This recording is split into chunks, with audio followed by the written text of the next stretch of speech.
Hallelujah, hallelujah, hallelujah, hallelujah, hallelujah, hallelujah.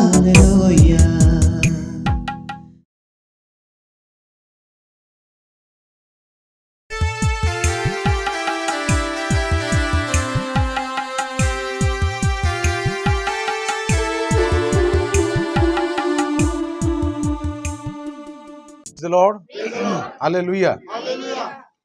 ଏଠି ଆମେ ଦେଖିବାକୁ ପାରୁଛୁ ଯେ ଗୀତ ରଚକ ଦାଉଦ ସେ ଈଶ୍ୱରଙ୍କର ମଙ୍ଗଳର ବିଷୟକୁ ମନେ ପକେଇ ତାଙ୍କର ପ୍ରଶଂସା କରୁଛନ୍ତି। ହାଲେଲୁୟା।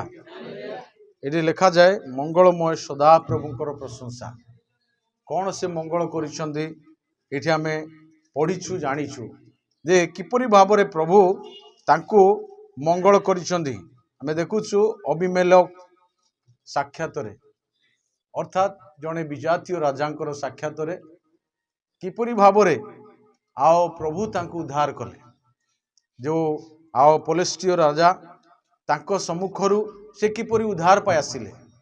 ସେ ଗୋଟେ ବାତୁଳା ଭଳି ଆଉ ଆକ୍ସନ୍ କଲେ ବା ଆଉ ସେ ନିଜକୁ ତାଙ୍କଠାରେ ଆଉ ସେ ଦେଖେଇଲେ ଯଦ୍ୱାରା ସେ ତାଙ୍କୁ କ'ଣ କଲେ ନାହିଁ, ତାଙ୍କୁ କୌଣସି ପ୍ରକାରେ ତାଙ୍କୁ କ୍ଷତି ପହଞ୍ଚେଇଲେ ନାହିଁ। ଆଉ ସେଇ ବିଷୟରେ ଏଇଠି ପ୍ରଭୁଙ୍କୁ ଧନ୍ୟବାଦ ଦେଉଛନ୍ତି। ପ୍ରଭୁ କେମିତି ତାଙ୍କୁ ଉଦ୍ଧାର କଲେ, ପ୍ରଭୁ ତାଙ୍କୁ କେମିତି ରକ୍ଷା କଲେ। ଆମେ ଭାବିବା ଆମ ଜୀବନରେ ହେଲେ ନାଇଁ ମୁଁ ରୁଲ୍ କଲି ବୋଲି ଉଦ୍ଧାର ପାଇଲି। ରୁଲ୍ କରିବାରୁ ଦାଉଦ ଉଦ୍ଧାର ପାଇନାହାନ୍ତି। ପ୍ରଭୁ ଯେବେ ଉଦ୍ଧାର ନ କରନ୍ତି ନେଇକି, ପ୍ରଭୁ ଯେବେ ରକ୍ଷା ନ କରନ୍ତି, ଆମେ ତା ପୂର୍ବରୁ ପଢ଼ିଛୁ ଆମେ ପ୍ରଭୁ ଯେବେ ରକ୍ଷା କରିନଥାନ୍ତା ଇସ୍ରାଏଲ ଏବେ କୁହନ୍ତୁ ଲେଖା ଅଛି। ହାଲେଲୁୟା।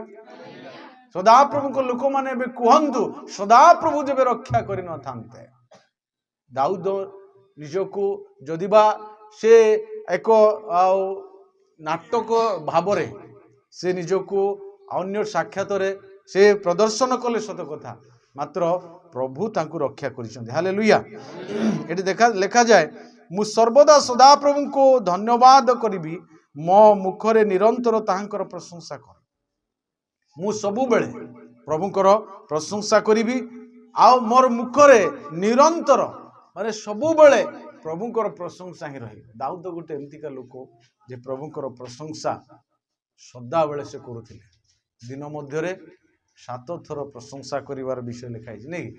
ପ୍ରଭୁଙ୍କୁ 7 ଥର ପ୍ରଶଂସା କରିବ ମାନେ ଆଉ ସେ କହୁଛନ୍ତି ଯେ ମୁଁ ସର୍ବଦା ମୋ ମୁଖରେ ସବୁବେଳେ ଯେତେବେଳେ ବି ମୋ ମୁଖ ଖୋଲିବ ମୁଁ ପ୍ରଭୁଙ୍କର ପ୍ରଶଂସା ହିଁ କରିବି। ତାପରେ ସେ କହୁଛନ୍ତି ମୋର ପ୍ରାଣ ସଦାପ୍ରଭୁଙ୍କ ଠାରେ ଦର୍ପ କରିବ, ନମ୍ର ଲୋକମାନେ ତାହା ଶୁଣି ଆନନ୍ଦିତ ହେବେ। ମୁଁ ପ୍ରଭୁଙ୍କ ପାଖରେ ମୁଁ ଦର୍ପ କରିବି, ପ୍ରଭୁଙ୍କ ପାଇଁ ମୁଁ ଦର୍ପ କରିବି, ଯେହେତୁ ପ୍ରଭୁ ମୋତେ ଉଦ୍ଧାର କରିଛନ୍ତି। ହାଲେଲୁୟା। ପ୍ରଭୁ ମୋତେ ରକ୍ଷା କରିଛନ୍ତି, ମୁଁ ତାଙ୍କ ପାଇଁ ଦର୍ପ କରିବି, ମୁଁ ତାଙ୍କ ପାଇଁ ଗର୍ବ କରିବି। ଆଉ ଲୋକମାନେ କୋଉ ଲୋକମାନେ ଲେଖା ଅଛି? ନମ୍ର ଲୋକମାନେ।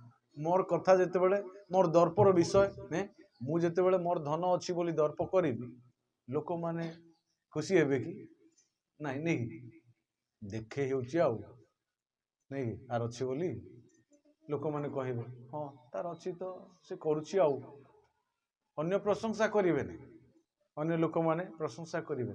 ମାତ୍ର ଦାଉଦ କହୁଛନ୍ତି ମୁଁ ପ୍ରଭୁଙ୍କ ଠାରେ ଦର୍ପ କରିବା ବିଷୟ ଲୋକମାନେ ପ୍ରଶଂସା କରିବେ, ନମ୍ର ଲୋକମାନେ। ହାଲେଲୁୟା।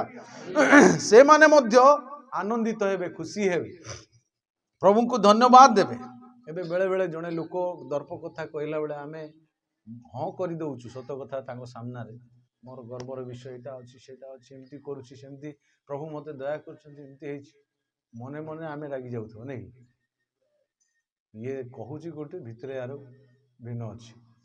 ମାତ୍ର ଏଇଠି ଦାଉଦ କହୁଛନ୍ତି ଯେ ମୋର ଦର୍ପର ବିଷୟ ଅନ୍ୟମାନେ ଆନନ୍ଦିତ ହେବେ। ହାଲେଲୁୟା।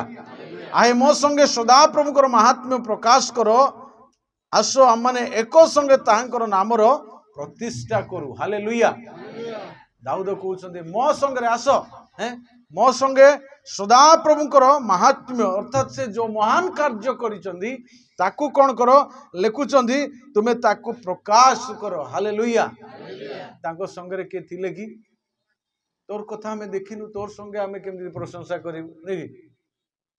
ସେ ପ୍ରମାଣ କରୁଛନ୍ତି ମୁଁ କେମିତି ଉଦ୍ଧାର ପାଇଲି, କାଠାରୁ ଉଦ୍ଧାର ପାଇଲି। ସେ କହୁଛନ୍ତି ଆସ, ଅର୍ଥାତ୍ ତାଙ୍କର ସପକ୍ଷବାଦୀ ମାନଙ୍କର, ତାଙ୍କର ସଙ୍ଗରେ ଥିବା ଲୋକମାନଙ୍କୁ ସେ କହୁଛନ୍ତି ଯେ ଆସ ମୋ ସଙ୍ଗେ ସଦାପ୍ରଭୁଙ୍କର ମହାତ୍ମ୍ୟ ପ୍ରକାଶ କର। ଆସ ଆମେ ଏକ ସଙ୍ଗରେ ତାଙ୍କର ନାମର ପ୍ରତିଷ୍ଠା କରୁ। ହାଲେଲୁୟା। ପ୍ରତିଷ୍ଠାର ଅର୍ଥ ଉଚ୍ଚୀକୃତ କରିବା, ଏକ୍ସୋଲ୍ଟେଡ୍ ବୋଲି ଇଂଲିଶ ଲେଖାଯାଏ। ହାଲେଲୁୟା। ପ୍ରଭୁଙ୍କର ଆଉ ମହିମା କରିବା, ପ୍ରଭୁଙ୍କର ପ୍ରଶଂସା କରିବା, ଏହା ହିଁ ସେ କହୁଛନ୍ତି। ଆସନ୍ତୁ ଆମେ ପ୍ରଭୁଙ୍କୁ, ଯଦି ଆମ ରାଜା ବିଜୟ ହେଲା, ଯଦି ଆମର ରାଜା ଯଦି ରକ୍ଷା ପାଇଲା, ତାହେଲେ ଆମର ଆନନ୍ଦର ବିଷୟ ନା ନାହିଁ। ରାଜା ଯଦି ପରାଜୟ ହେଲା, ସମସ୍ତ ପ୍ରଜା ବି କ'ଣ ହେଇଯିବେ? ପରାଜୟ ହେଇଯିବେ। ହାଲେଲୁୟା। ସେଥିପାଇଁ ଦାଉଦ କହୁଛନ୍ତି ଆସ ମୋ ସଙ୍ଗେ ପ୍ରଭୁଙ୍କର ମାହାତ୍ମ୍ୟ ପ୍ରକାଶ କରିବା, ଆସ ଆମେ ଏକ ସ୍ୱରରେ ପ୍ରଭୁଙ୍କର ପ୍ରତିଷ୍ଠା କରିବା। ତାପରେ ସେ କହୁଛନ୍ତି ମୁଁ ସଦାପ୍ରଭୁଙ୍କର ଅନ୍ୱେଷଣ କଲି ଓ ସେ ମୋତେ ଉତ୍ତର ଦେଲେ, ପୁଣି ମୋର ସବୁ ଭୟରୁ ମୋତେ ଉଦ୍ଧାର କଲେ। ହାଲେଲୁୟା। ଏଠି ଦାଉଦ ତାଙ୍କର ପ୍ରାର୍ଥନାର ବିଷୟରେ ସେ ଲେଖୁଛନ୍ତି। ଏଇଟା ହଉଛି ପ୍ରାର୍ଥନା। ମୁଁ ସଦାପ୍ରଭୁଙ୍କୁ ଖୋଜିଲି, ମୁଁ ସଦାପ୍ରଭୁଙ୍କୁ ଖୋଜିଲି। କୋଉଠି? ଗୋଟେ ଶତ୍ରୁର ସମ୍ମୁଖରେ, ଗୋଟେ ଶତ୍ରୁର ଆଉ ଜାଲରେ ପଡ଼ିଲା, ମାନେ ତାଙ୍କର ହାତରେ ପଡ଼ିବା ବେଳେ ପ୍ରଭୁଙ୍କ ଠାରେ ମୁଁ ପ୍ରଭୁଙ୍କୁ ମନେ ମନେ ମୋର ଆନ୍ତରିକ ଚକ୍ଷୁରେ ମୁଁ ଖୋଜିଲି, ପ୍ରଭୁଙ୍କୁ ମୁଁ ଡାକିଲି। ଆଉ ଲେଖାଯାଏ ପ୍ରଭୁ ମୋର ପ୍ରାର୍ଥନା ଶୁଣିଲେ। ଲେଖା ଅଛି ନାଇଁ କି? ପ୍ରଭୁ ମତେ କ'ଣ କଲେ? ସେ ଉତ୍ତର ଦେଲେ। ହାଲେଲୁୟା। ମୋର ସବୁ ଭୟରୁ ମତେ କ'ଣ କଲେ? ଉଦ୍ଧାର କଲେ। ହାଲେଲୁୟା। ପ୍ରଭୁ ମୋର ପ୍ରାର୍ଥନା ଶୁଣନ୍ତି। ପ୍ରଭୁ କ'ଣ କରନ୍ତି? ପ୍ରାର୍ଥନା ଶୁଣନ୍ତି। ଆମମାନଙ୍କର ଭୟରୁ ସେ ଉଦ୍ଧାର କରିବେ। ଯଦି ଆଜି ଆମେ ଭୟରେ ଅଛୁ, ଆମେ ପ୍ରାର୍ଥନା କରିବା ତାଙ୍କଠାରେ। ଏ ଜଗତର ଭୟ ଆମମାନଙ୍କୁ ପ୍ରଭୁ ହିଁ ଉଦ୍ଧାର କରିପାରିବେ। ପ୍ରଭୁ ଆମମାନଙ୍କୁ ଉଦ୍ଧାର କରିପାରିବା ପାଇଁ ତାଙ୍କଠାରେ ସକ୍ଷମ ଅଛି। ଶେଷ ପଦ ଦେଖନ୍ତୁ, ସେ ଆଉ ଥରେ ଲେଖା ହେଉଛି ସେମାନେ ତାହାଙ୍କର ପ୍ରତି ଦୃଷ୍ଟିପାତ କରି ଦୀପ୍ତିମାନ ହେଲେ, ଆଉ ସେମାନଙ୍କର ମୁଖ କେବେ କ'ଣ ହବ ନାହିଁ? ବିବର୍ଣ୍ଣ ହବ ନାହିଁ। ପ୍ରଭୁଙ୍କୁ ଯେଉଁମାନେ ଦୃଷ୍ଟିପାତ କଲେ ସେମାନଙ୍କର ମୁଖ ଦୀପ୍ତିମାନ ହେଇଯିବ। ପ୍ରଭୁଙ୍କୁ ଦେଖିବା ଲୋକମାନେ ସେମାନେ ଧନ୍ୟ ହେଇଯିବେ। ଯୋହନ କହିଲେ ନାଇଁ କି? ଯୋହନ ତାର 1 ପର୍ବ ପ୍ରଥମ ଯୋହନ, ଯାହାଙ୍କ ବିଷୟରେ ଆମେ ଶୁଣିଥିଲୁ, ଯାହାଙ୍କ ବିଷୟରେ ଆମେ ଆଉ ଅନ୍ୟମାନଙ୍କ ଦ୍ୱାରା ଆମେ ପଢ଼ିଥିଲୁ ବା ଶୁଣିଥିଲୁ, ତାହାଙ୍କୁ ଆମେ ସ୍ପର୍ଶ କଲୁ, ତାହାଙ୍କ ବିଷୟରେ ଆମେ ନିଜେ ଅନୁଭବ କଲୁ। ହାଲେଲୁୟା। ଏଠି ସେମାନେ କହୁଛନ୍ତି ଆମେ ତାଙ୍କ ବିଷୟ ଜାଣିଲୁ, ଦେଖିଲୁ।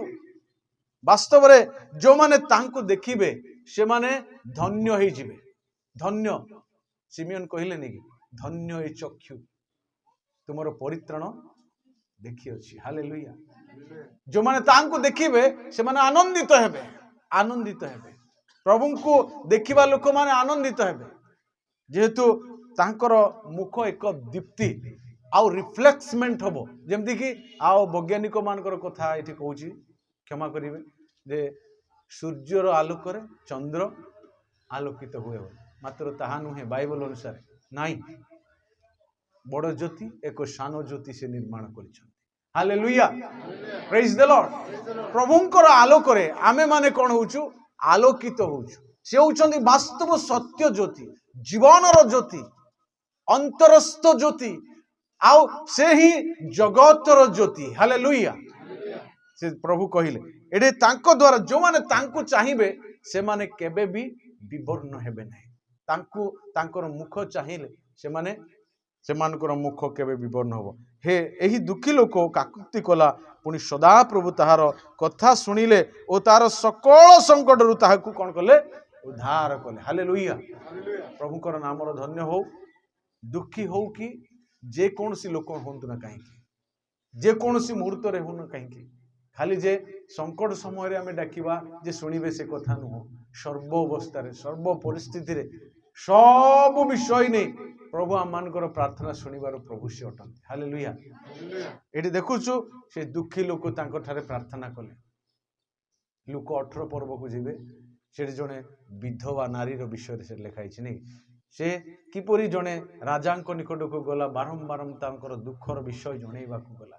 ମାତ୍ର ସେ ରାଜା ଏମିତି ଯେ ରାଜା जे प्रभु को भय करती नहीं कि लोक मान को मानती नहीं से कौन सी प्रकार आंकर प्रति से दृष्टिपात करुनथिले परिशेष से बारंबार आसी तांकर विनती करने को देखी ए मते आसी विरक्त करुछि बोली भाबी से कौन कले से तांकर अन्यायर प्रतिकार कले एवं तांको कौन कले तांकर समाधान कले हालेलुया से तलपद को लेखा हो प्रभु जीशु से गोटे उदाहरण देइछन्ति जे जदि दुष्ट राजा एपरि जदि करिछन्ति जो स्वर्गस्थ पिता तुमको प्रेम करती तांको निकट जो माने कि दिवारात्र प्रार्थना करती से मानकर प्रति की उत्तर देवे नहीं हालेलुया निश्चय आज आमनकर प्रभु प्रार्थना श्रवणकारी उत्तरदाता ईश्वर से जीवित परमेश्वर से दयार विगलित ईश्वर से आमान को दया करती आज दाऊदंक परी समस्या थाउ ना कहीं आमनकर जीवन रे शत्रुर परिस्थिति रे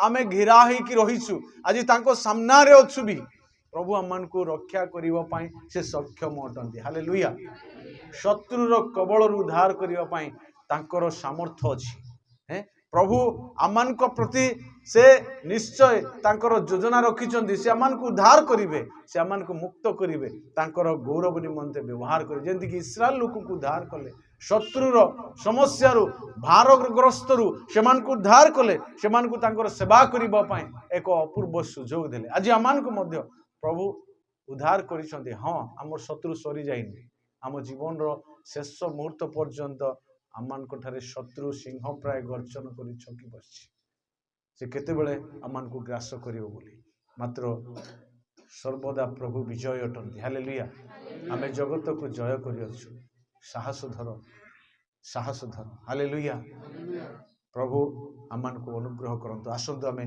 प्रभु को धन्यवाद देबा प्रभु को प्रशंसा करिबा प्रभु को गौरव देबा जो प्रभु आमान को उद्धार करिछन्ति शैतान रो कबल रो मुक्त करिछन्ति जदि बा संपूर्ण आमे आओ आमानकर मुक्ति आमे पाइनु महापरित्रण पाइना तथापि आमे उद्धार पाइछु परित्रण पाइछु महापरित्रण बाकी रहिछि सत कथा मात्र परित्रण पाइछु आमाने उद्धार पाइछु आमाने परिष्कृत हेइछु आमाने संपूर्ण ईश्वरंकर संतान डु हालेलुया आसंतु आमे प्रभु को धन्यवाद देवा आपण हस्त उत्तोलन करी प्रभु को अंतर सहित कृतज्ञता ज्ञापन करिबा हालेलुया हालेलुया आमानकर ज्ञान बल रे आमे शत्रु ठार उद्धार पाइनु दाऊद किपरि भाବରେ उद्धार पाइले ताहा माने जानिछु हालेलुया प्रभु तांको उद्धार करिचंदी हालेलुया प्रभु तांको रक्षा कले प्रभु तांको उद्धार कले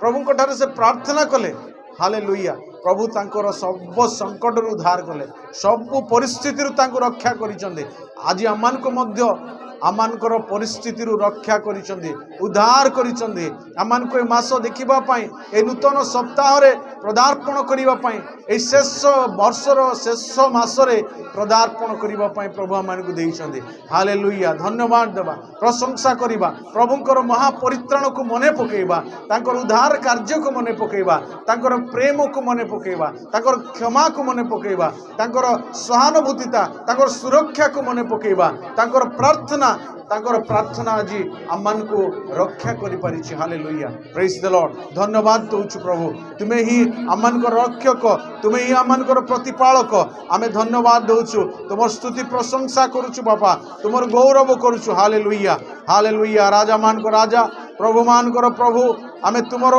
गौरव करूछु महिमा करूछु स्तुति प्रशंसा करूछु हालेलुया राजाधिराजन आमानकर एकमात्र परम पूज्य परमेश्वर hallelujah hallelujah hallelujah hallelujah hallelujah धन्यवाद धन्यवाद धन्यवाद।